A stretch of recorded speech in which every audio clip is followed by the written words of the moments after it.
Perfecto. Ya. Entonces, bueno, mi nombre es Claudio Enríquez, bueno, soy estudiante de doctorado, estoy ya en la última etapa, digamos, como de la tesis. Mi trabajo es en la parte de inferencia en familia de distribuciones con contorno elíptico, ¿cierto? Mi profesor guía es, en este caso, el profesor Manuel Galea Rojas, ¿cierto? Y estamos trabajando en conjunto también con el profesor Felipe Osorio, de la Universidad Federico Santa María. Entonces, básicamente la estructura de mi trabajo de tesis, básicamente recoge varias aristas, por ejemplo, la definición de los modelos elípticos con algunas cosas un poco más nuevas, las medidas de no normalidad que están relacionadas con la parte de entropía, eh, la inferencia de la distribución T multivariada que está relacionada, digamos, en estudio en este modelo especial, el plato fuerte que sería la función de inferencia de los modelos elípticos, test de hipótesis en el caso de modelos elípticos,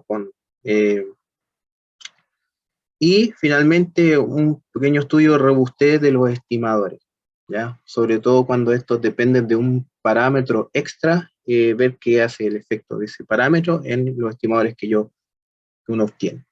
Entonces, lo que nos vamos a enfocar básicamente en los puntos 4 y 5, más que nada por asuntos de tiempo. Entonces, como una pequeña motivación, uno sabe que tiene la distribución normal, que siempre es la distribución de toda la vida, pero resulta que esta distribución tiene los problemas de que es poco flexible y además no es apropiada cuando tenemos datos extremos. Por ejemplo, a modo de ejemplo, nosotros tenemos aquí las rentabilidades de las AFP, ¿cierto? Que son vectores de largo 5, porque son 5 los fondos, que están tomados desde abril del 2014 hasta diciembre del 2020. Y uno puede apreciar que hay muchos datos extremos y que la distribución normal no puede ajustar bien los datos, ¿cierto? Aquí lo tenemos con el QQ-plot, que en realidad es una transformación de la distancia de Mahalanobis. Entonces, como introducción, ¿cierto?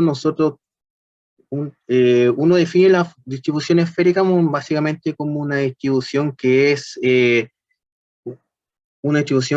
invariante como ante rotación, básicamente, y que si se tiene, bueno, densidad, si admite densidad, si es continuo el vector aleatorio, se tiene que, en realidad, es una función que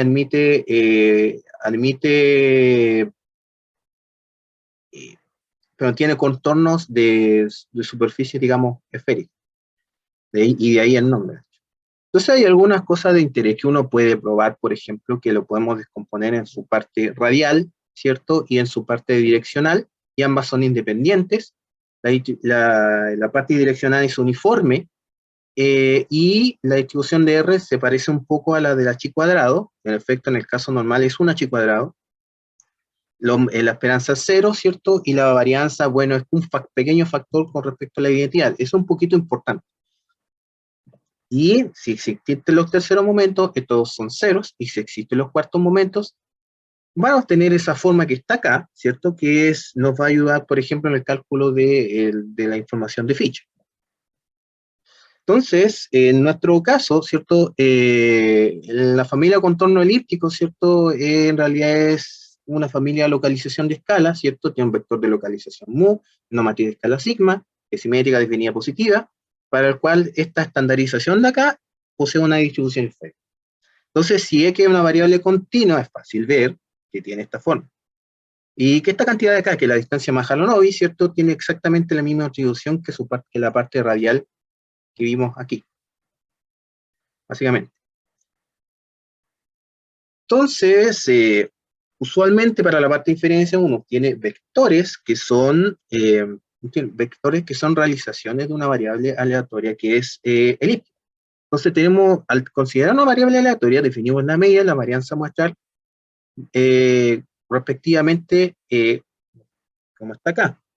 Se sabe que son estimadores consistentes de la media y de la varianza, ¿ya? Y el problema que tenemos que son estimadores altamente sensibles a los datos atípicos. Ese es como el problema típico de estos estimadores, que son muy poco robustos. Por lo tanto, es necesario encontrar un estimador con propiedades que sean, por así decirlo, robustas. Para eso, introducimos un poco sobre las funciones de inferencia. Para eso definimos el espacio donde viven nuestras observaciones, definimos un modelo de probabilidad, que está dado por esa expresión de aquí, y esto se considera desconocido. El θ se considera desconocido. Entonces, nosotros definimos una función de diferencia básicamente como una función que es, que independiente del valor de x, en función de θ es una función medible. Esta ecuación acá, que está igualada a 0, en realidad se llama ecuación de estimación. Y además, si existe la solución, esto se conoce como estimador. En este caso, es un estimador del parámetro θ. Entonces, una forma natural de funciones de diferencia son llamadas las funciones de diferencia adhitiva. En realidad, no es más que expresar la función de diferencia en sumas de variables de funciones de inferencia individuales por cada observación. Entonces, vamos a utilizar este supuesto de aquí en adelante, porque de aquí vamos a imponer unos supuestos de regularidad. Entonces, lo que vamos a hacer es imponer supuestos de regularidad para el cual, en primer lugar, le vamos a imponer que este promedio, porque recordemos que esto está en la suma en forma aditiva, por lo tanto esto representa como un promedio, esto converge a 0 casi seguramente. Hay un supuesto un poco más técnico que tiene que ver un poco con las derivadas, o sea, además se le impone que sea por lo menos una vez derivable, el cual, ¿cierto?, converge a un límite no estocástico, ¿cierto?, que es sub 0, el cual es no singular en θ sub 0. Y finalmente le vamos a imponer una condición un poco que se parece un poco a la ley de los grandes números, donde esto converge a z, que no es no degenerado con segundo momento finito, ¿cierto?, que tiene esperanza 0, y tiene una determinada varianza. Este límite estocástico S sub z se conoce como matriz de sensibilidad inferencial, y esta matriz B, que está acá, es una matriz llamada matriz de variabilidad, ¿ya? Esto fue estudiado por Godambe, y estos supuestos también fueron dados en el año 98 por un par de autores, que es Yuan y Henry, que, bueno, este teorema, ¿cierto?, que es un poquito más generalizado, básicamente nos dice que una sucesión de estimadores, que va a ser la ecuación de estimación de esta ecuación de estimación, va a converger, va a ser débilmente consistente a sub 0, y aparte, ¿cierto?, se tiene esta convergencia en distribución, donde la W es no degenerada, ¿cierto?, con esperanza 0, y tiene esta varianza que se conoce usualmente como la matriz de información de Godambe, ya que es una generalización de la matriz de información de Fisher. Entonces, ¿qué es lo que hace Yuan y Henry? Básicamente dicen que esta Z, que está aquí, la Z que está aquí, es una Z, la Z es una distribución normal con los parámetros indicados en el modelo. O sea, por lo tanto, en el caso de que fuera normal, nosotros tenemos convergencia a una distribución normal con la medida 0 y esta varianza que está acá, que es la distribución de Godambe. Es como lo que uno utiliza en la práctica para hacer, digamos, inferencia, etcétera, etcétera. Entonces, usualmente, en el ámbito elíptico, esta función de inferencia la dividimos en dos. Una que represente a la mu, a nuestro vector mu, y uno que represente a nuestro vector sigma, ¿ya? Y resolvimos tanto para mu, en este caso, como para el sigma. Resolviendo este sistema, uno encuentra los estimadores de mu y encuentra los estimadores de sigma, ¿ya? Seguimos asumiendo que esto tiene forma adhitiva, ¿ok? Entonces, bueno, tenemos nuestro espacio paramétrico que está acá, ¿cierto? Que en realidad es el RP por el espacio de los matrices definidas positivas. O sea, definida un poquito en forma, un poquito más formal. Entonces, nosotros, ¿cuál es el problema? Que, bueno, la matriz de variabilidad en particular, o la matriz de información de Godambia, usualmente no tiene una forma muy definida, digamos, lo define de manera bastante general, ¿cierto? Entonces, nosotros podemos ponerle condiciones, podemos ponerle ciertas condiciones para que tenga una forma un poquito más simplificada, y aquí vamos a unir con un trabajo que hizo Tyler en el año 1982. Entonces, lo que uno puede hacer es considerar una ecuación de diferencia matricial, que en realidad es tal que este phi sub sigma, que es la ecuación referida al sigma, en realidad es la versión vectorizada de esta función. De hecho, recuerda mucho a la función cuando uno quiere resolver, por ejemplo, máxima verosimilitud. Lo vamos a ver un poco más adelante. Tenemos que el espacio paramétrico se puede expresar mejor de esta forma, ¿cierto? Y podemos considerar, digamos, estos parámetros, ¿cierto? Como mu y sigma de esta forma, si no hay. Entonces, aparte de las condiciones de regularidad, nosotros, podemos, como dije, podemos imponer algunas condiciones extra que en realidad son pequeñas variaciones de nuestros supuestos, ¿cierto? Para simplificar la expresión de la varianza asintótica. Entonces, se introduce, ¿cierto?, el concepto de distribución radial. ¿Qué hace la distribución radial? Básicamente una distribución sobre las matrices simétricas, para el cual tenemos esta matriz Q, ¿cierto? Si tiene que este producto tiene la misma distribución que Z. Es como una especie de rotación, una especie como de rotación del Z, si uno lo piensa bien. Unos tipos de rotaciones especiales. Además, vamos a decir que la B es de tipo radial con respecto a una matriz simétrica o simetría W, que nos recuerda un poco a la matriz a la distribución Wishart. Si tenemos esta descomposición, tenemos que esta matriz aleatoria, que es como el equivalente a nuestra estandarización, tiene distribución radial, ¿ya? Con estas distribuciones, Tyler en 1982 demuestra que esta B tiene una forma bastante simple, la esperanza es factor de CW, y la varianza tiene una forma particular, ¿cierto? De una forma particular que depende igual del W, pero un poquito más fácil de expresar. Entonces, como es harta notación, lo que es un poquito más conveniente es compactificar un poco la notación y introducimos esta notación que está aquí. Así tenemos que esta varianza, la varianza B, ¿cierto?, se representa de esta forma. Entonces, nosotros tenemos, bueno, las condiciones de radialidad, ¿cierto? Le podemos imponer a esta función matricial, estamos pensando en la estimación, digamos, de sigma. Tenemos que en realidad como dije, es básicamente una pequeña variación. Por ejemplo, la primera no es básicamente la misma condición de regularidad que teníamos al principio, pero la segunda es una ligera variación en el caso de la función diferencia, ¿cierto? Recordemos que es una matriz, ¿cierto?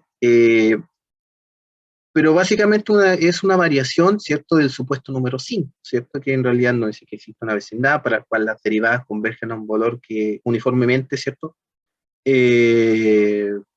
no estocástico, para el cual, ¿cierto?, tiene una forma particular esta función esta matriz de sensibilidad tiene como una forma especial, básicamente. Y, ¿cierto?, le hemos impuesto también la condición de que esto converja en distribución a una variable lambda, por el cual es radial con respecto a t. Ok.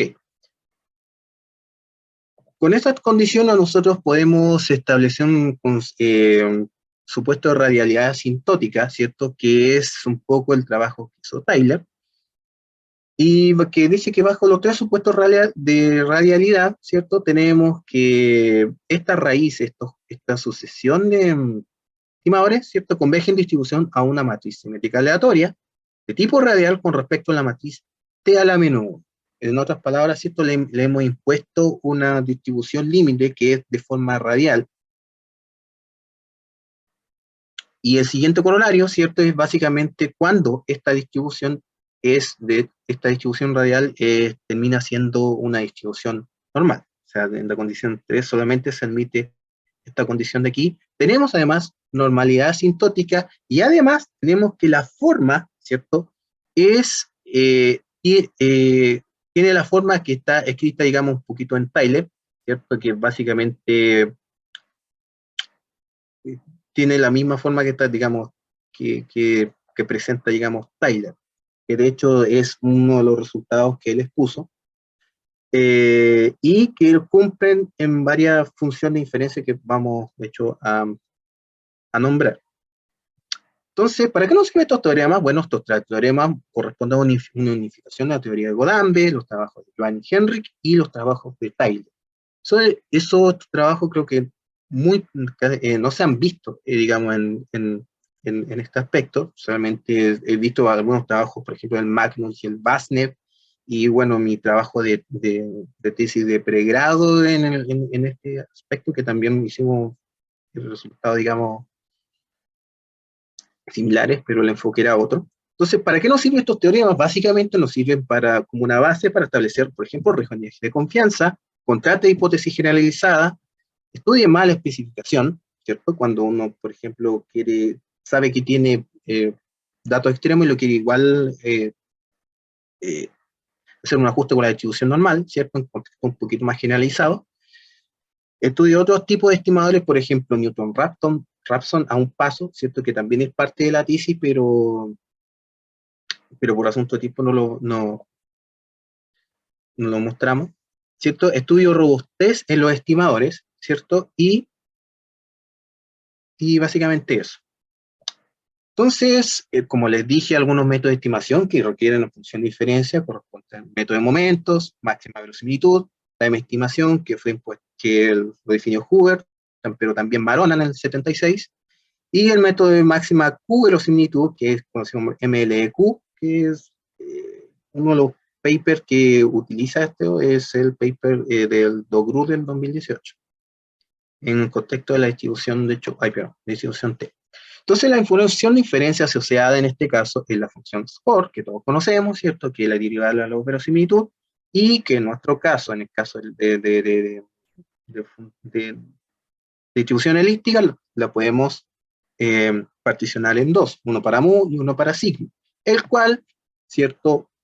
La función de la verosimilitud tiene esta forma, ¿cierto? Y tenemos la ecuación de verosimilitud para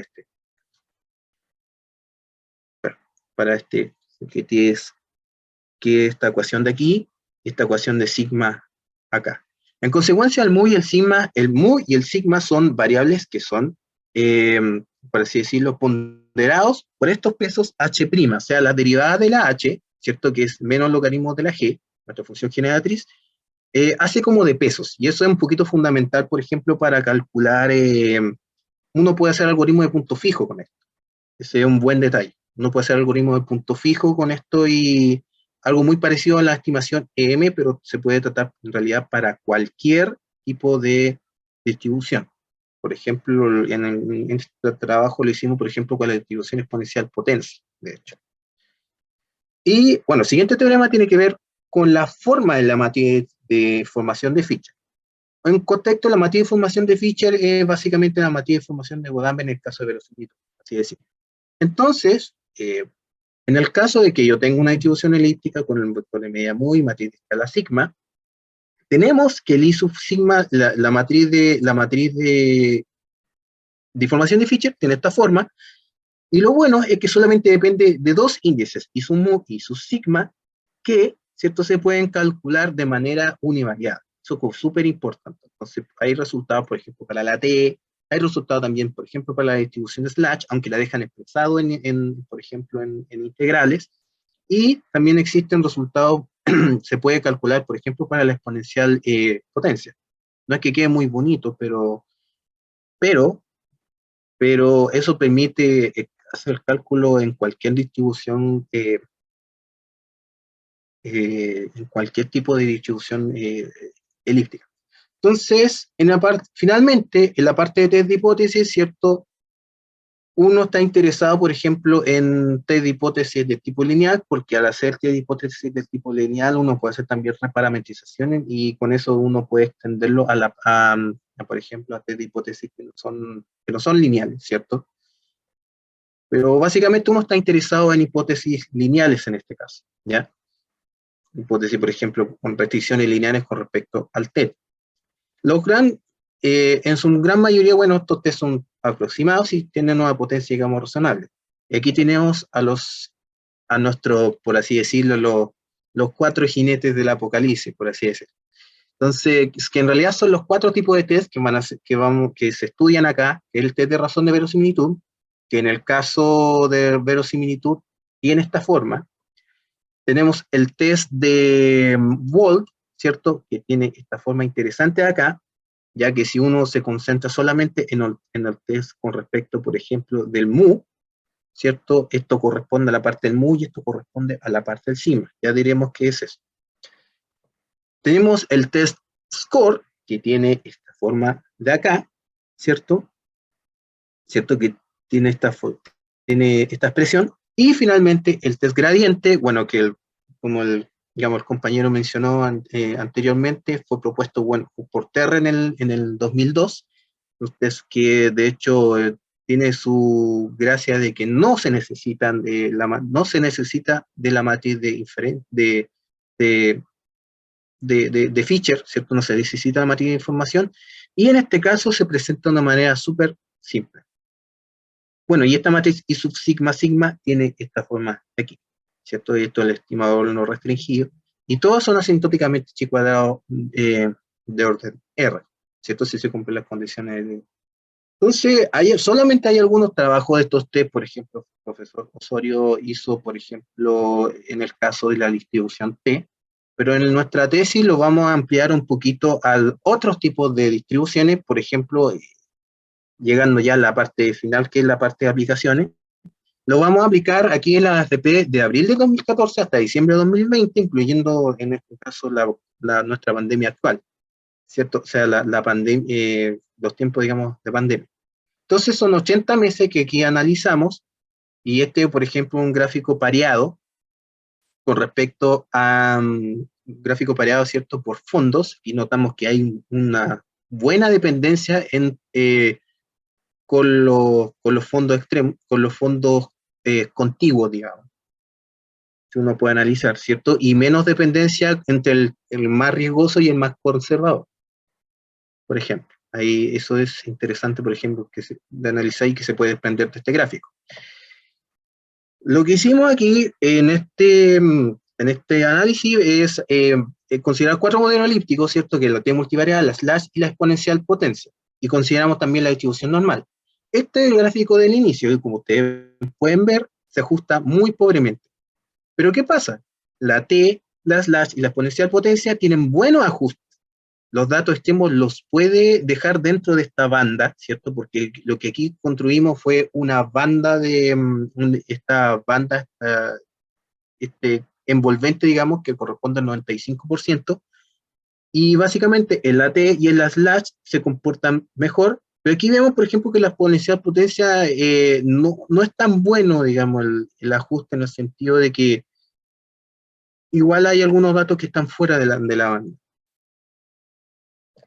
¿cierto? Y aquí una cosa que es bien importante, que la distribución es T, slash y exponencial potencia, depende de un parámetro que es nu, ¿cierto? Que lo estimamos acá, ¿cierto? Pero aquí lo más importante es fijarse en la log verosimilitud.